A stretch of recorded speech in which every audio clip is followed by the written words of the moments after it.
How did this happen? The night chaos erupted. Tyson versus Holyfield 2.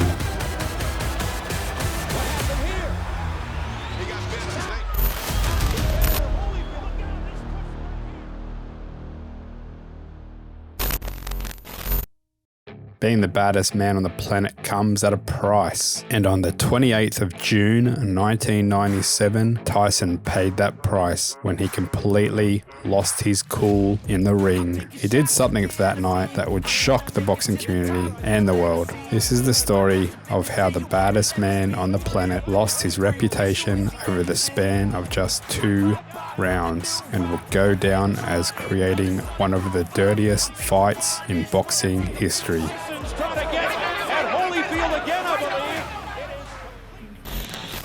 The year is 1990, and the most feared man in the squared circle is Iron Mike Tyson, and for good reason.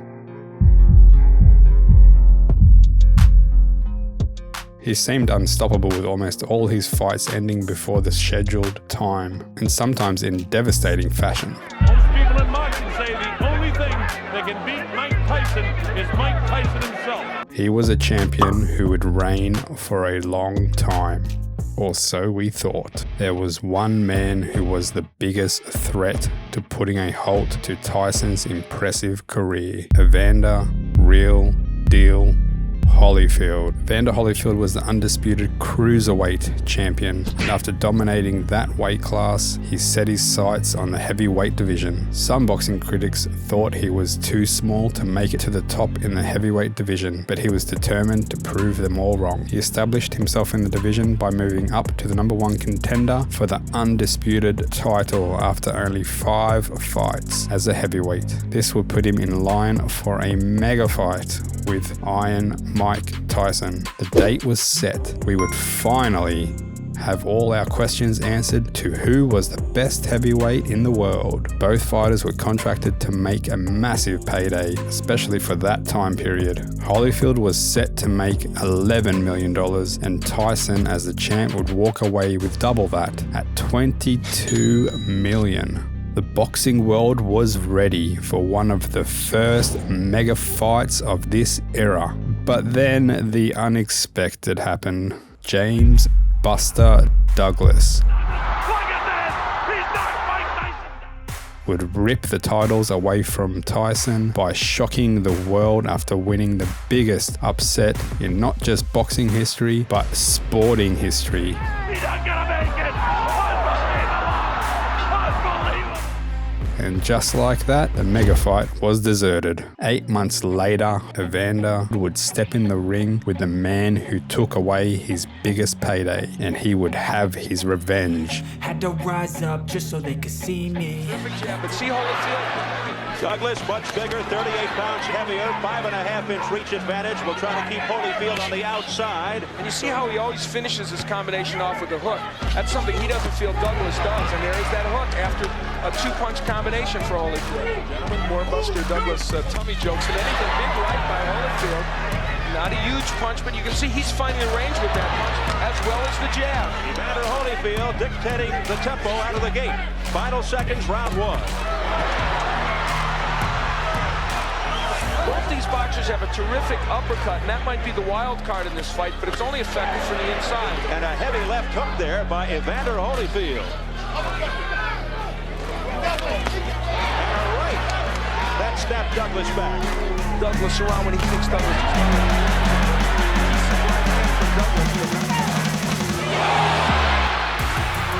What a shot by Evander Holyfield. It was a twisting right. And down went Douglas. There's a new heavyweight champion of the world. And his name is Evander Holyfield.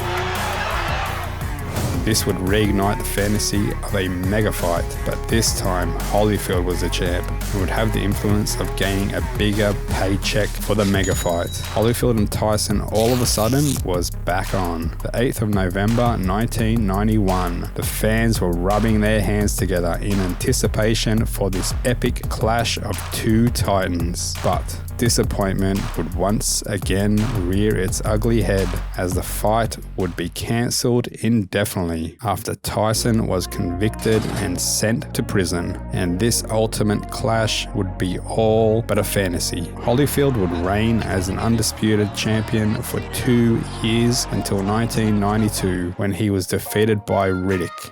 Not that Riddick, this Riddick. Riddick Bowe. Holyfield would regain his titles back from Riddick. No, wrong Riddick.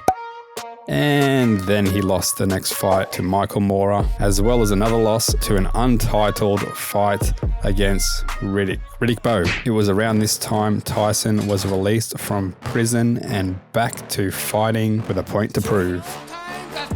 Please tell me that I can't, that I won't, that I fail, that I'll never make it out, yeah. Please tell me all the bad, not the good, that I'm grateful of every single doubt. Please say any negative thought, I pop off, and I hear people say I cannot. I get it, sick of thinking everyone wrong, but won't stop till the cops, and you better back off the dead bars. I'ma stay loud, stay proud, never running out, never hitting south. Seconds into the fight, McNeely on the canvas. Never die, not what I'm about, I'll just die. If you raining now, I'll keep making sound, go another round, I'm making down, can't stop me now. With McNeely pounding away, Mike Tyson going to the uppercuts on the inside. Tyson seeming to just hang back there waiting for that one shot. He isn't moving, and he's letting McNeely get away with an awful lot of pounding. 1 minute gone by. McNeely's already been down. I'll tell you what, Steve, nothing but brawling. McNeely's giving a good account of himself already. Mills Lane and stopped that nonsense from they were starting to butt heads. Oh. Tyson with a left hook right up the down goes McNeely again. McNeely's hurt this time, Steve. He's very hurt. He can barely stand up. And his legs are having 30 seconds left.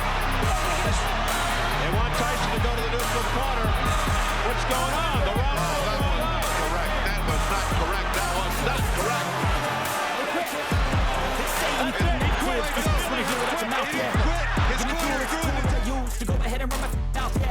I take shots, I take loss, I make shots, I miss lots. I tell you get big bucks, you get shots, swing lots, and pop. He ran right at Mike Tyson, much like Peter McNeely did. He thought was interesting. They said Mike didn't handle pressure too well. Well, this is interesting because that's like the lamb walking to the slaughter. He ran to the slaughter. Because I know that I want it, know that I'm on it, I'll make it out. Oh, and another missed uppercut by Mike Tyson tonight. He defensive, and again, Tyson continues to miss. And missing again, and missing again. And when those punches of that Peter McNeely fight, he missed many times like he does. Tyson connects right there. And Mathis comes back with the right uppercut. Jumping in, jumping out, pressing Mike, staying inside. We'll see what happens when he gets hit, though. Body punches. There's a shot by Mike Tyson with the left. And he has done a nice job of slipping on the inside, Buster has. Tonight he's doing a good job slipping. Tyson missing again with the left uppercut. A moment ago, Mike switched to southpaw and threw like a right jab. That thought was interesting. He extends his hook. We are through with round one, and Buster Mathis is active. To try to avoid punches. Here comes Tyson now, connecting with the left jab and coming with the right. And again, he is with this movement. That's slipping we talked about before. And again, Tyson coming and mixing again with the left hook. He's done that, and he is halfway through round two. I'll never make it out, yeah. Please tell me all the bad, never good, till my head full of Tyson misses again with the left. From the negative thought, I cannot get after the thought, proving everyone wrong, it won't stop till the You turn your palm in and throw that uppercut. Both of them trading now. Never heading south. Counterpunch, and there's a big blow. Thrown with the heavy right by Mike Tyson. And this is one thing bigger fighters can't do to Mike. Can't get him on the ground. That was the right shot to the thigh. He'll feel every punch tomorrow. Oh, and there is a nice right uppercut. And then Tyson counters himself. Now it's changing zone. Mike's still missing a lot of big shots. This battle between two big heavyweights, and I'm surprised that Buster Mathis Jr. has lasted into the third round against Mike Tyson. I think he's got Mike a little mad now. Mike seems to have a little bit different attitude. He's got to work him behind the jab. I can't believe I'm saying shit. Behind the jab. Whoa. Tyson missing twice with the right. Oh, Mathis felt that right there, and again he plows into Tyson in the rope.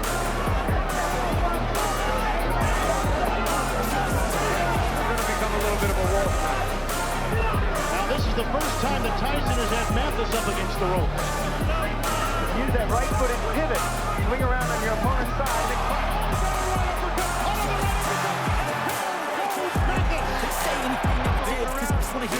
uppercut to where Matt Give me two, it's cool to use to go ahead and run my out, yeah.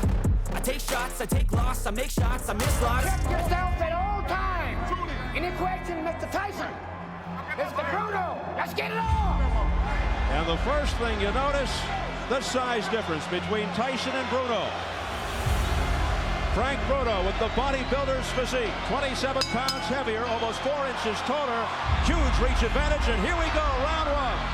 I'll tell you what, if I was built like Frank Bruno, I wouldn't be afraid of anybody or anything, but Mike Tyson is a phenom. Abnormal strength, unnatural. He is a walking powerhouse. A big puncher also has a good jab. What you're going to see is Frank Bruno grab Mike when he comes in like that. Every time.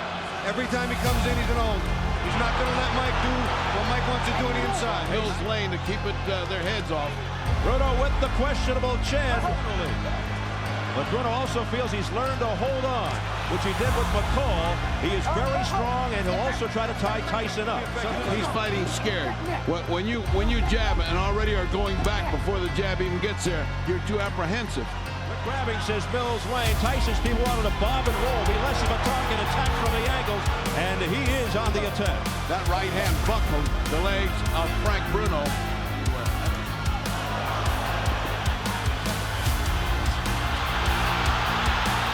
Bruno for a nice right hand around the side of Tyson's ear, and then a left hook to the body. Didn't seem to do anything, but it was a nice effort. And anytime, oh, here comes Tyson. Tyson with a combination with 20 seconds left in round one. He got Bruno's attention, wobbled Bruno with that punch. Makes a mistake early. You can't fix a chin that was never great to begin with. A left hook by Tyson, but Bruno comes forward. 7 seconds to go in the round. Now, rest assured, Tyson's not going to let that alone. A deep gash over the left eye of Frank Bruno. A nasty cut. Yet Mills Lane trying to take control. And Tyson just loading up, looking to throw the bomb. Frank looking to hold on at every instance. Anytime he gets close to Tyson, he holds on. He's not going to be here for 12 rounds, I guarantee you. Oh, a left hook by Mike Tyson. Flush on the face of Frank Bruno. Another left, and a combination by Tyson. And Bruno holds on. Tyson looking to go back to work and immediately tied up, wrapped up by Bruno. But Mills Lane is a heavyweight referee instead. Time. He's taking a point away from Bruno for the continuous holding. 1 minute remaining in round two. And Bruno continues to employ the holding tactics. And that's saying something for a 247-pounder. There was a nice right uppercut by Bruno. Crowd reacting a little too much because obviously the Brits want to see the boy do. He had nothing in it. All of a sudden it started to bleed down the side of his face. A home run. A home run thrown by Tyson. They just missed. And he said throw with venom. He meant put himself in position with throw it like you mean it and let's get on with it. And he didn't use those exact words. Don't disqualify for holding. Fight it out, okay? Now come on, let's go. This is what Bruno expected. He said he's not looking for the Tyson who fought McGillian Mathis. There's a combination uppercut by Tyson. Tyson laying it on, pouring it on. Down goes Bruno into the ropes. And it is all over. It is all over here in round three. Mike Tyson is champion again. You could try to play, but you're never gonna beat me. Look the other way, what I'm doing ain't easy. Bloody and stained from the people who Scheduled for 12, and Tyson comes right out, right into Bruce Seldon. Bruce has used that jab, but already got hit with a hook. He's got to stick to it once in a while. A left hook by Mike Tyson already got to Bruce Seldon. And Mike Tyson eats up fighters that go fighting backwards because he lunges forward, and that's where the power is for him. Tyson coming forward, swing and miss with the right hook to tip, looking at that trademark left jab. Again, Tyson boring in, and then Seldon decides to hold on. He's standing way outside. Look how he stands straight up there. Now that's not. Down goes Bruce Seldon. That was a punch high on the head. Punch high in the head, Bertie. You're exactly right. Hand, and it was stunned. With about a minute 40 remaining in round one, Seldon goes down for the first time. He had a nice long rest there, but he has felt. Back comes Seldon, and Tyson with a left hook, and Seldon is down on his stomach. Steve, there are two unalterable truths in boxing. If you have a great chin, you don't have a great chin, you can't get one. You can't buy one or learn one. You get it. He's wobbly. You can always punch, and that's it. It's over. Life is a chase, I don't want to place, I want to be Boxing fans were given a new hope for a mega fight between Tyson and Holyfield. But were the fans even interested anymore? Yes they were. The people finally wanted the question answered of who is the better fighter, and end all arguments. The date was set. The new date would be the 9th of November 1996, and this time nothing can stop it from going ahead. Fight night, and people of the world were finally able to witness an all-action fight that would see Evander "Real Deal" Holyfield seal the deal with a TKO 37 seconds into round 11. And finally, we knew who the better fighter is, and boxing fans could stop arguing and put this one to rest. Or could they? No, they couldn't. Not long after the fight, the arguments ramped back up, but this time, why Tyson had lost. One argument was that Holyfield was allowed to get away with illegal headbutting. The people weren't satisfied. They wanted a rematch. And in boxing, what the people want, the people always gets. Well, sometimes. So the date was set again, and the new date would be the 28th of June, 1997. And this time, we will have confirmation of who is the best heavyweight, not including Lennox Lewis, who was the other champ with the other belt, but that's another story. Fight night. The waiting is over, and we will finally have all the questions answered again. The fight begins, and Tyson comes out fast and looks good, but so does Holyfield. A straight right by Mike Tyson. Shrugged off by Evander Holyfield. Mike came in with the same thing, a 1-2, looking to go over the jab. And a lot of movement by Tyson, which we did not see in the first fight. Let's see if we see improvement in the offense of Mike Tyson. I think you can sense the amount of respect here, too, by both fighters. And some wrestling tactics as they come together. Giganni said, I'm going to let this guy get pushed back. They are roughing the clinch, and both heads start to clash a little in the first round. Mike's looking to duck and keep his leverage low and come up banging. I notice he doesn't want to go backwards, and Evander right now is picking his spots, but he's looking for something. But Holyfield's coming in low. Last time he was standing straight up. Now when he rushes in, he's rushing in low, so you can't just grab him. In the first fight, it was Tyson going backwards, and he can't fight that way. Left hook by Evander Holyfield. Holyfield measuring Tyson out now with the left jab. Looking to set up the right. There it is. Right on the top of Evander Holyfield's trying to play that strategy too, Steve. He's trying to push Mike back, starting it right now. Setting right there. When Mike goes to come in, Evander ties him up. Mike cannot allow that. He's got to have some punches being on the way. They have to be.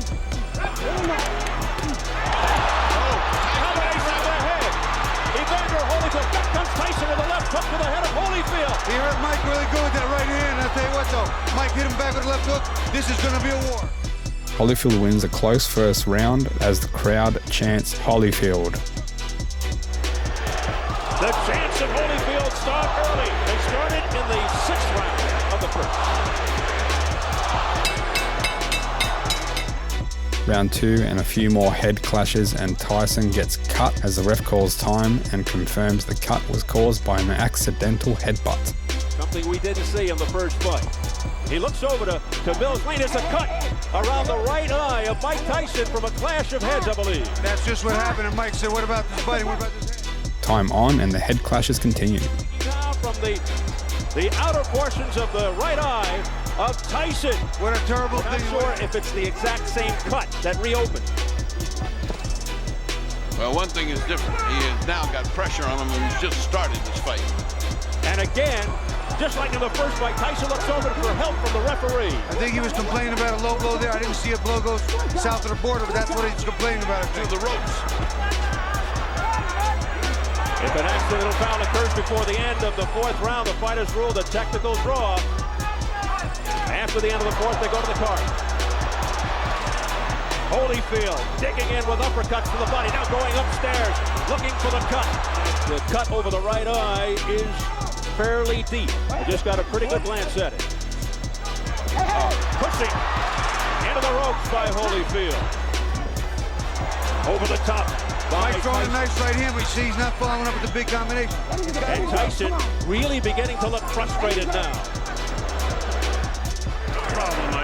Round 2 finished as Tyson's corner works on his cut as Tyson complains about the headbutting, I think. You're fine, bud. Yes, he is, bud, yeah. It's unclear. Third round and Tyson comes out eager and even starts winning the round. With that bad cut, pushed away by Holyfield. Again, showing his strength. A sense of urgency here by Tyson. And that's the old Tyson we know. That's the Mike Tyson that came. That's the Mike Tyson that needed to come. The crowd also starts chanting, Tyson. The crowd is turning. Many yelling Tyson. Good duck under move by Tyson. But Tyson's still throwing more right hands than he's normally used to doing over the top. He has seen something in the tapes. Not effective yet, but he is working on it. The accidental headbutts continue as Holyfield continually holds, and suddenly something made Tyson snap, and he proceeded to bite Holyfield's ear off. Gives him an earful. Back comes Tyson on the belt. Tyson with a short left hook to the head of Holyfield. A right hand by Mike Tyson to the head of Holyfield. A straight right. The left hook jab Mike didn't have in the first fight.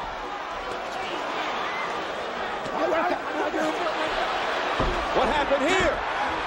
He got bit, I think. Evander Holyfield, look out, he's pushed right here, above us by Tyson. He's got bit in the ear. Oh my goodness, he's got a bloody right ear. Holyfield bit by a dirty Mike Tyson. I can't believe what I'm seeing. Well, first he had a parachute drop on him, now he had a heavyweight behind him. I wonder if we can get that on tape. Biting Holyfield in the right ear. What a reaction. Well, and he certainly, that hurts like hell, but he certainly had a big bite. And it's a dangerous bite. Oh, disgusting tactics here by Mike Tyson.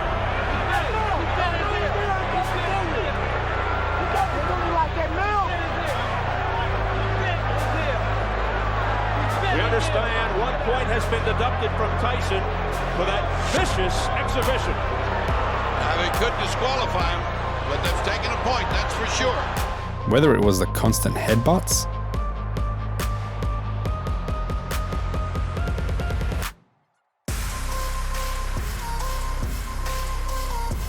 or the low blow in that round, Tyson was going to get his revenge in the form of removing an ear. There it is. I can't believe what I'm seeing. Surely you get disqualified for biting someone's ear, and that's exactly what Mills Lane decided to do. And the commissioner is both taking a look at it. He bit his ear. For about a second. And then the head of the Nevada Athletic Commission asked him one question. Series out. Telling Mark Ratner, head of the commission. Well, let me ask you that. Feeling pressured by this question, Lane decides to let the doctor decide. It's going to be a 2-point deduction. The fight will go on. 2-point. Tyson gets a mere 2 points deducted, and the fight is allowed to continue. Overruled by Flippomansky, the doctor, who said Mills Lane is a take charge kind of guy. He's a judge. He'll take no nonsense. He bullshit. It's going to cost him 2 points. 2 points. 2 points off here. Both fighters continue as the battle gets heated, and Tyson proceeded to go to work on his ear, and the round is allowed to finish. Major controversy here in round 3. A very angry Evander Holyfield now. A left hook. You know, it's funny. Mike was having his best He bit him again. He bit him again. Mike Tyson has bit Evander Holyfield for the second time, and it is all out for. I saw that one. That was right clear. It's a miracle he didn't get bit back. I'll tell you what, this is unbelievable. At that part. At that bite. Now here's the bite. Keep your eye on Mike. See, Mike has just... See, look at him. You can see it. You can see it. There it is. I can't believe what I'm seeing. Before the 4th round, Mills Lane finally decides to disqualify Tyson. It's over. It's over. During that replay, Lane signaling that it's over. I think they've just about had enough. And when we thought it was all over, the ring bursts into a WWE Royal Rumble. Look out now. More fighting in the ring after the end of the fight. Tyson's trying to get at Holyfield again, I believe. It is complete bedlam, and Tyson is just taking swipes at anybody in